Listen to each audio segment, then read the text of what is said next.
السلام علیکم ورحمۃ اللہ وبرکاتہ۔ ناظرین، سجدہ تلاوت کا سنت طریقہ کیا ہے؟ کسی نے یہ سوال کیا تھا کہ آپ ہمیں یہ بتائیں کہ سجدہ تلاوت کا سنت طریقہ کیا ہے، تو ناظرین اکرام ہم آپ کو اس ویڈیو میں یہی بتائیں گے کہ سجدہ تلاوت کا سنت اور صحیح طریقہ کیا ہے۔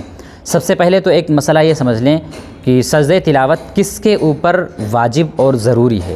تو یاد رکھیے کہ دو لوگ ایسے ہیں جن کے اوپر سجدہ تلاوت کرنا ضروری ہے۔ نمبر ایک وہ شخص جو آیت سجدہ کی تلاوت کرے، اور دوسرا وہ شخص جو آیت سجدہ کی تلاوت کو سنے۔ تو ایک شخص تو وہ ہو گیا جو آیت سجدہ کو پڑھنے والا ہے، آیت سجدہ کی تلاوت کرنے والا ہے، اور دوسرا شخص وہ ہو گیا جو آیت سجدہ کی تلاوت کو سننے والا ہے۔ تو ان دو لوگوں کے اوپر سجدہ تلاوت کرنا واجب اور ضروری ہے۔ اب رہا مسئلہ یہ کہ اس کا سنت طریقہ کیا ہے، صحیح طریقہ کیا ہے، تو آپ حضرات اس کو بھی توجہ سے سماعت فرمائیں۔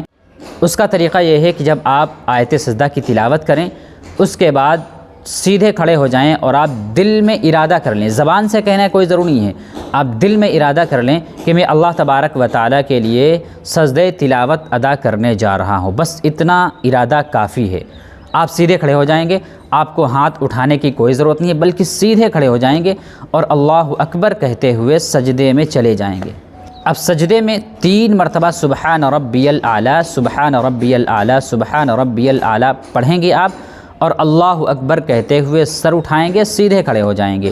یہ طریقہ بہتر ہے۔ ایک دوسرا بھی طریقہ ہے کہ آپ بیٹھ جائیں، بیٹھ کر اللہ اکبر کہتے ہوئے سجدے کے اندر چلے جائیں، سجدے میں 3 مرتبہ سبحان ربی الاعلیٰ، سبحان ربی الاعلیٰ، سبحان ربی الاعلیٰ پڑھیں، اس کے بعد اب اللہ اکبر کہتے ہوئے بیٹھ جائیں۔ یہ بھی طریقہ صحیح ہے، لیکن بہتر اور افضل طریقہ یہی ہے کہ آپ کھڑے ہوں، کھڑے ہونے کے بعد اللہ اکبر کہتے ہوئے سجدے میں چلے جائیں، 3 مرتبہ سبحان ربی الاعلیٰ پڑھیں، اس کے بعد اللہ اکبر کہتے ہوئے آپ کھڑے ہو جائیں۔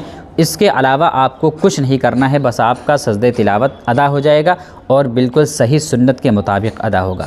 اب مسئلہ یہ آتا ہے کہ قرآن کریم میں 14 سجدے ہیں، تو 14 سجدے ایک ساتھ میں کرنا ہے یا جب بھی آیت سجدہ کی تلاوت کریں اس وقت کرنا ہے؟ تو ناظرین کرام بہتر یہی ہے کہ آپ جس وقت آیت سجدہ کی تلاوت کریں اس کے فوراً بعد آپ سجدہ تلاوت ادا کر لیں۔ لیکن اگر کوئی شخص نہیں کرتا ہے تو جب قرآن کریم مکمل ہو جائے، قرآن کریم پورا پڑھ لے، اس کے بعد 14 سجدے ایک ساتھ میں بھی کر سکتا ہے۔ لیکن بہتر طریقہ وہی ہے کہ جب بھی آیت سجدہ کی تلاوت کریں اس کے فوراً بعد سجدہ تلاوت ادا کر لے، تو یہ بہتر ہے۔ تو ناظرین کرام امید ہے کہ آپ حضرات کو یہ مسئلہ سمجھ میں آ گیا ہوگا۔ آپ حضرات اس ویڈیو کو دوسروں تک شیئر بھی کریں تاکہ دوسروں کو بھی فائدہ ہو۔ السلام علیکم ورحمۃ اللہ وبرکاتہ۔